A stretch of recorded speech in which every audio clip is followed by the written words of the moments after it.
Greetings. What do you do if you misplay the opening and you get yourself into a really bad position, maybe down a little bit of material?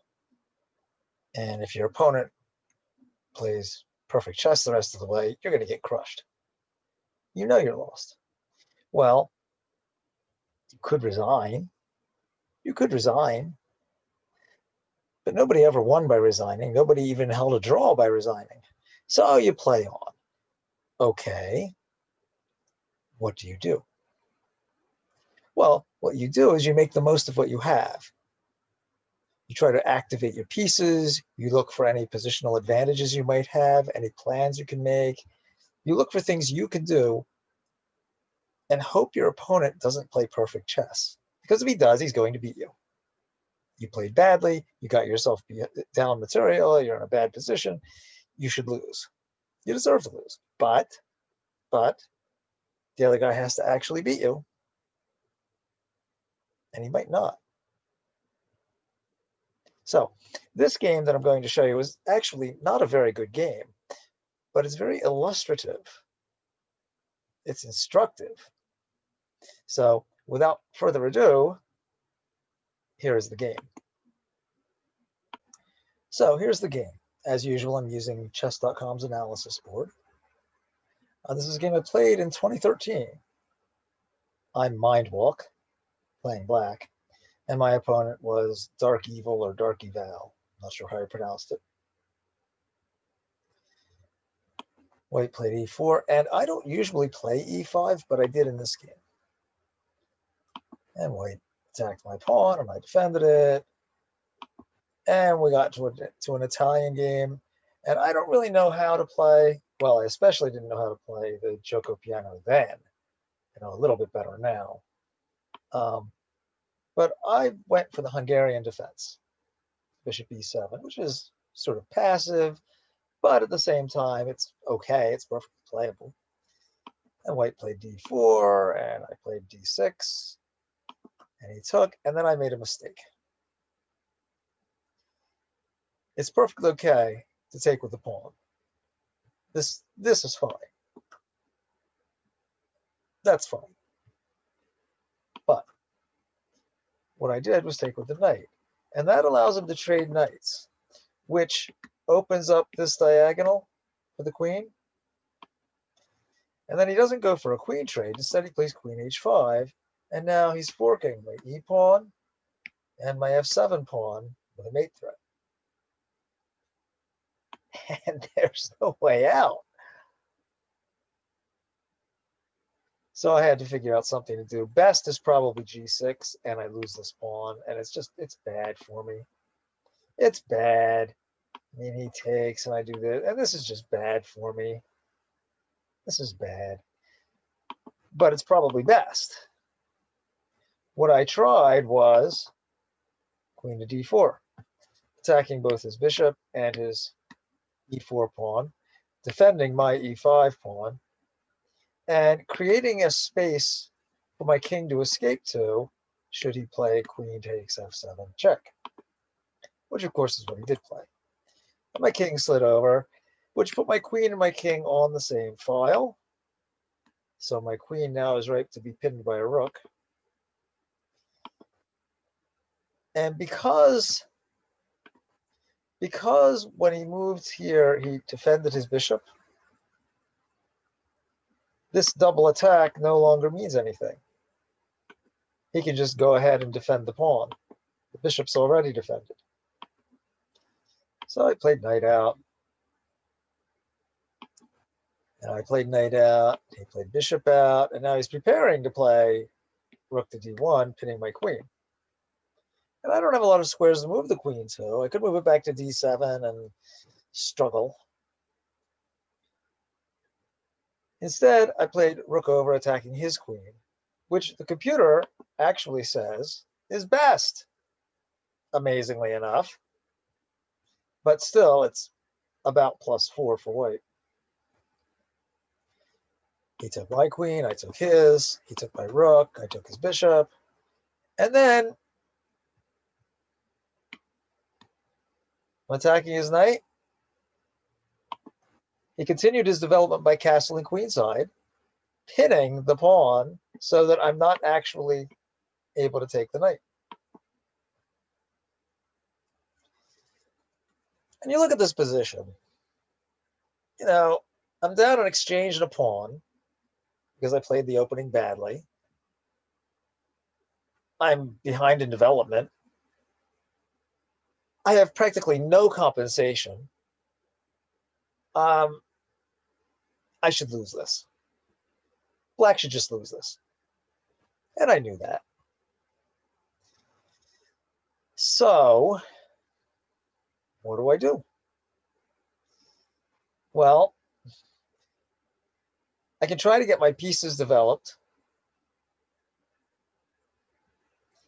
so that I can try to make my pieces active. And I do notice I have a 4-on-3 pawn majority on the queen side. So this guy is potentially a passed pawn. So maybe I can work to make him a passed pawn. So I'm going to have to get my king off of this square, so I'm probably going to have to push this pawn and make a home for the king on c7. And I'm going to have to develop the rest of my pieces, try to put my pieces on good squares, hope to make a passed d pawn. Who knows? If he doesn't play well, okay, maybe I'll be able to fight for a while. But I should lose. At the moment, though, I have a pawn hanging. I'd better defend it. And then he moved his knight, and first he didn't have to move the knight because of this pin. So I'm not actually threatening the knight. But he played f3, and the reason he played f3 was that he realized that I was going to play king c7, breaking the pin. No more pin. Once there's no more pin, I really am threatening to take the knight. Then he has to move the knight, and once he does, this guy needs defense. Okay, so we're back here. He realizes I'm going to break the pin, and then I really will be attacking the knight. The knight will have to move away, and then this guy will be hanging. So rather than have that happen, he plays f3, defending the pawn. King to c7. Now I really am attacking the knight. Now, I'm surprised that he didn't play knight to d5 check and trade off knights. Just getting closer to a completely one ending. Instead, he moved his knight back. I moved b5 for two reasons. First, it gives my queen's bishop a square, gives my light square bishop squares to move to, so I can develop it. Second, I know I want to try to make this guy a passed pawn, supported by this guy, which will also be supported by this guy. So that's going to be part of trying to make a passed pawn. He played g4.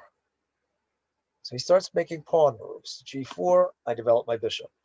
g5, attacking my knight, which I don't mind because I'd rather have my knight on e5 anyway. So I move my knight back, headed to e5.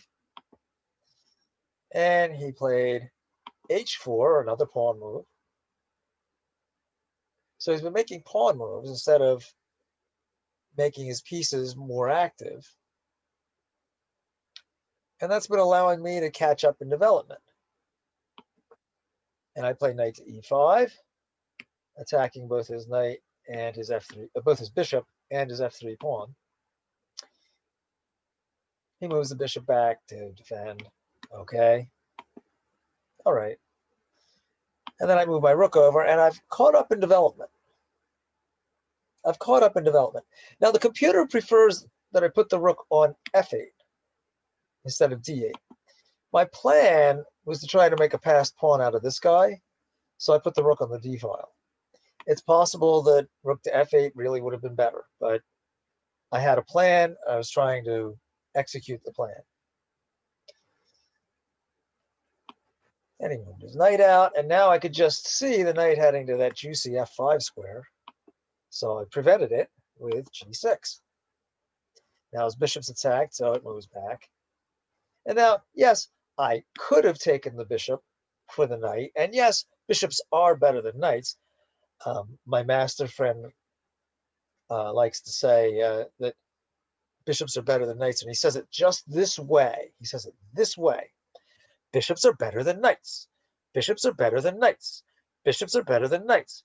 And he doesn't say it that way because bishops are so much better than knights. They're not. They're a little bit better. There are even positions in which the knight's better than the bishop. But he says it that way because, he says, he has trouble getting his students to believe him that bishops are better than knights. So yeah, okay, I'd get the bishop, he'd get the knight, and after he recaptured, he'd have these doubled pawns, and this guy would be isolated. Yeah, okay, so I'd get a little something for it, but I'd still be down an exchange and a pawn. We'd be getting closer to an end game that he could win. So I didn't want to do that. I wanted to work up counterplay. This knight is going to be useful in trying to make a passed pawn, controlling this square, and it's useful attacking here.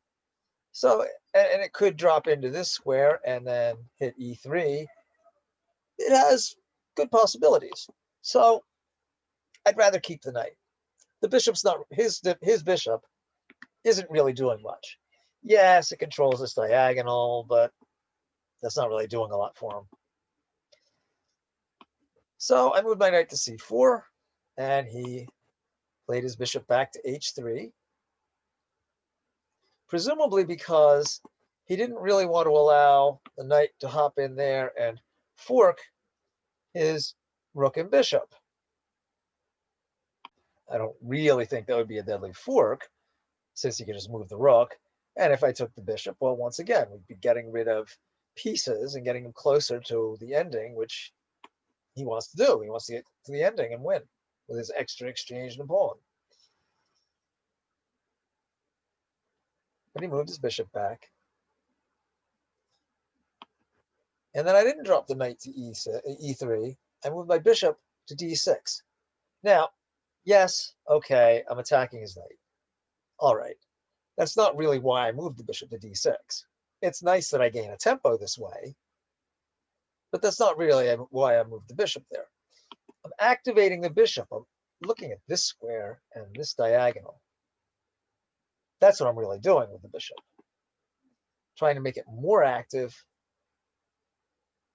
And the fact that I get to gain a tempo by attacking his knight is just extra. He played his h rook to g1, defending his knight. That's not really the job he wants his rook to be doing. But there it goes. Then I moved my bishop to f4 check, and he moved his king over. And I could very well have played knight to d2 check. That would have been fine. If you're thinking about it, that would have been fine. That would have been a good move. I think the computer thinks it would have been best. Yes, the computer, I think, thinks it's best. Yes. Yes, so if you were thinking about that, yeah, that's a good move. That's a good move. I didn't do it. I moved my knight back to e5.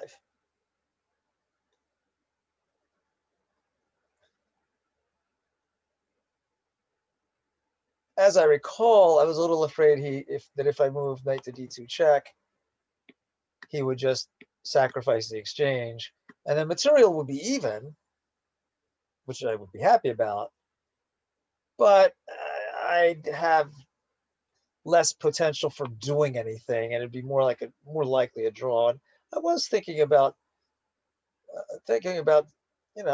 maybe even winning this game, because I thought my position was more active than his. My pieces were more active than his.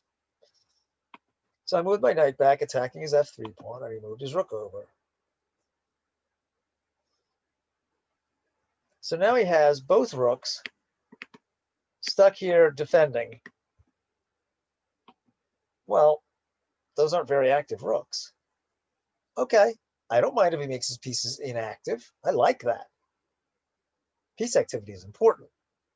Next to king safety, it's the most important thing in chess. So if he wants to make his pieces inactive, okay. That's okay by me. That's okay by me. And then I played c4, preparing to play d3. He moved his knight back, attacking my bishop. So naturally, I saved my bishop, moving it to e3 and attacking his rook in the process. And he moved his rook over to the corner. Okay. And now, I think it's here that I should have played b4. Yes, it's here that I should have played b4. The reason is after I play d3, his knight has this square, and then it'll be able to hop in here or here. Whereas if I play b4 first, then after I play this, his knight won't be able to hop here. And then there or there. Okay, so b4 would have been better. I actually played d3. And his knight, he took pawns, traded pawns. So now I have my passed pawn. And it's on the 6th rank. White's 3rd rank. It's a dangerous pawn now. But white is able to play knight to c3, attacking my b pawn. And I pushed my pawn, and then he played knight to d5 check. And I don't want to let him take the pawn. And I also don't want to let him block the d file with his knight. So I made the trade, and in the process gained a pawn. So I've gotten my pawn back, but I'm still down in exchange. The exchange I'm down, you could say, is this rook for that knight, and the knight's actually doing more right now.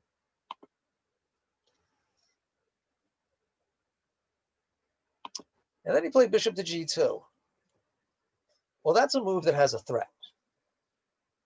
And I usually give my students a minute to see if they can find the threat. And they usually do. White's threatening to push this pawn, which would attack the knight and also attack the rook. Oh, well, that's a big threat. But I can stop it by blocking the pawn with my bishop, like so. Bishop to f4. And now, his rooks are stuck over here, essentially defending these pawns. His bishop's here, blocked by its own pawn. His pieces are not active. They're very inactive. Well, I like that. I'm happy about that. But he shouldn't be happy about that. And at this point, I'd rather have black. I'd really rather have black here. And if you look at the computer's evaluation, it's about even, plus 0.06. That's even. And then he moved his rook to f2, which doesn't help. Doesn't help. You can see instantly the evaluation is turned in black's favor. Minus black's favor, 1.90, almost 2 pawns better for black in the computer's evaluation. Rook to f2 really doesn't help him. But it does take a rook off the back rank. So when my pawn gets to the back rank, if it does, he's, instead of having 2 rooks able to stop it, he'll only have 1 rook able to stop it. It's not good for him. And I played knight to c4. And then b3. Now he's walking into a mating net. Because he's just opened up this diagonal. He's just opened up that diagonal, and this square now can be used by my knight. So he's walking into a mating net. So knight to a3 check. And he can't move here because of the bishop. He can't move here because of the pawn or the knight. So he has to go to one of these dark squares. He does. And now bishop here would almost be mate. He wouldn't be able to go there, or there, or there, or there, or there, right? The knight controls those two. The bishop here would control those two on the diagonal, right?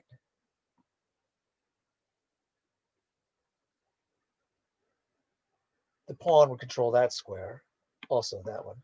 That would only leave him c1, but he would be able to drop his king back to c1. If I moved here, he'd be able to drop his king back to c1. So it wouldn't quite be mate. But now it will be mate, because now if I go there, he won't be able to drop back to c1. He won't be able to go there or there because of the bishop. He won't be able to go to c1 because of the pawn that I just pointed out. He won't be able to go to a3 because of the pawn. He won't be able to go there or there because of the knight. That'll be mate. So I'm threatening checkmate now. I'm also threatening to promote my pawn to a queen.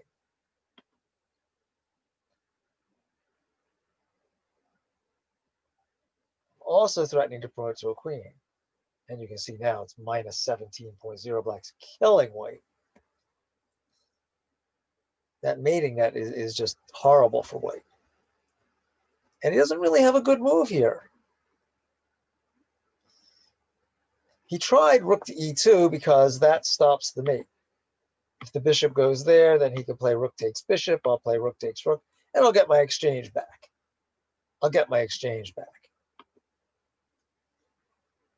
But I'm going for more than the exchange. I queen my pawn.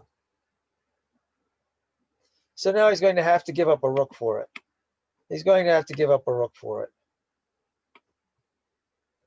And he decides to give check first. Okay, well, I'm not scared of that. Now I'm attacking his rook. If he moves his rook sideways, then bishop here will be mate.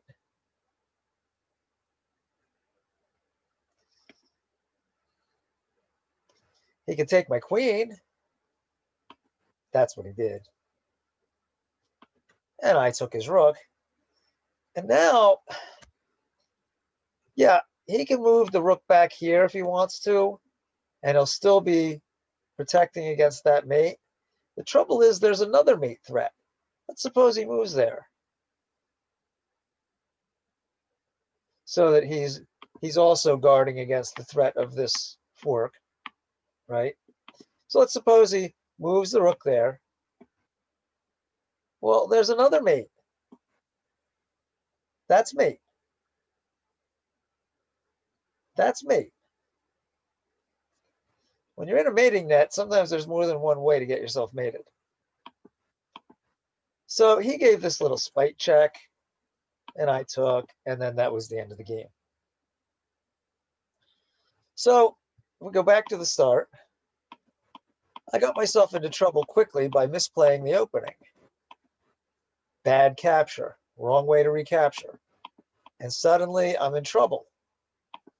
And he takes my pawn check, defends his pawn, and he's up a pawn and he's in a better position. My queen's eminently pinnable. Now, what am I going to do? So I decide to trade queens, but I lose an exchange in the process. And then he castles and pins the pawn, so he's continuing development that way. And at this point, I'm down an exchange and a pawn, and the only possible compensation you could say I have is this pawn. So that I have these 4 against these 3, and these line up. This guy doesn't line up against anything. So it's my potential passed pawn. So I have the potential to create a passed pawn. That's about it for my compensation. So what can I do? I have to activate my pieces. I have to get my king tucked into this c7 home, little cubby hole. Activate my pieces. Pursue the plan of creating a passed pawn and hope that he doesn't play the best chess possible. Hope that he doesn't play the best chess he could. So what happens? I protect my pawn. He protects his pawn. My king walks away, moves his knight away, and I really thought he should have moved it to d5 and traded the knights. And then I start pushing because I'm going to try to create a passed pawn, and also because I want to develop my bishop. He starts playing pawn moves, which gives me time to start putting my pieces where I want them. Now I'm forking his bishop and pawn, so he has to move the bishop back. And now I've caught up in development. Good. I've caught up in development. I'm still down in exchange and a pawn. And I don't want him putting his knight on f4, f5, so I put the pawn on g6 and control that square. And I'm attacking his bishop, so he has to move the bishop back. And then knight to c4, and he moves his bishop back. And I attack his knight, which isn't why I moved the bishop there. I was looking at that square, not the knight. But it gains me a tempo, and he moves his rook to defend the knight. A passive placement for the rook. Check, king over. And I could have played knight d2 check. Computer loves it. I didn't play it. I said this wasn't a perfect game. I moved my knight back, attacking the f3 pawn, and I move the other rook over to defend the f3 pawn. He's made his rooks passive. You don't want to make your rooks passive. You don't want to make your pieces passive. My pieces are becoming active. His are becoming very passive. It's attacking my bishop, so I need to move it away. I'm attacking his rook, so he moves it over, still passive. I move d3. I should have played b4 to prevent his knight from hopping in here. Trade, now I have a passed pawn, an advanced passed pawn supported by my rook. You know, the rook that the computer wanted to put on f8, well, I like it on d8 because that was my plan, creating that passed pawn. And then he moved his knight, and I had to trade. At least I want a pawn. And then his bishop back has a big threat, but it's easily parried by putting the bishop on f4. And frankly, I'd rather have black here. And then that's just a big mistake. And now knight in, and he opens up his king. Now he gets himself into a mating net. Check, king up. It's almost mate, but not quite. So I push the pawn. Now bishop here would be mate. Well, he prevents it by playing his rook to e2. So that if I play my bishop there, okay, he'll take my bishop, I'll take his rook, I'll get my exchange back. The material will be even. Well, after more, I make a queen. And if he takes, okay, fine. Now I'm threatening mate here. And that's hard for him to stop. I don't see a way for him to stop it. I don't see how he stops it.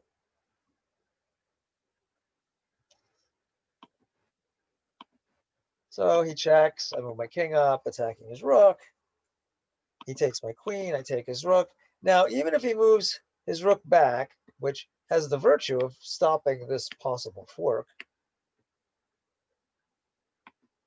even if he moves his rook back so that he's still preventing this mate,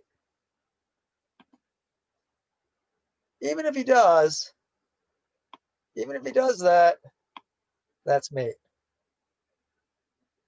There's that mating net again. So he gave a spite check. I took, and he resigned. So this, I think, although not the best game in the world, it's really not a very good game, is illustrative and instructive. It shows you how you can fight back by activating your pieces, by making the most of what you have. In this case, I had a potential passed pawn, so I made a plan involving the creation of a passed pawn. And, you know, maybe your opponent won't play perfect chess. In this case, my opponent made his rooks and his bishop inactive. Instead of making them active, he made them really inactive. really passive pieces. Well, okay, that leaves me free to do what I want to do. And then he made that b3 move that opened up this diagonal and put his king into a mating net. Okay, so I think that's illustrative and instructive. I don't think it's the world's best chess game. No, it's really not a very good game of chess. But I think it's illustrative. I think it's instructive. Okay. So if you're not just going to resign after making one of those opening mistakes that gets you down material and no compensation really, well, if you're not going to just resign, then fight back by making the most of what you have. Activate your pieces, make the most of what you have. If there's a plan you can make the plan and try to execute it. And just hope that he doesn't play the kind of chess that will beat you, because, you know, you got yourself into a bad position and you really should lose. But maybe he won't play great chess, and maybe you'll be able to come back, hold the draw, or even, as in this case, win. So that's the end of the first of my two instructive games on fighting back. Ones that I like to show my students to illustrate the theme of fighting back. Because let's face it, there are going to be times when you will misplay the opening. There will be times when you will get yourself down material, when you will get into just a much worse position. There will be times. Well, you have to fight back. And now, as I normally do at the end of my chess videos, I will say, try to win, but more, try to play well.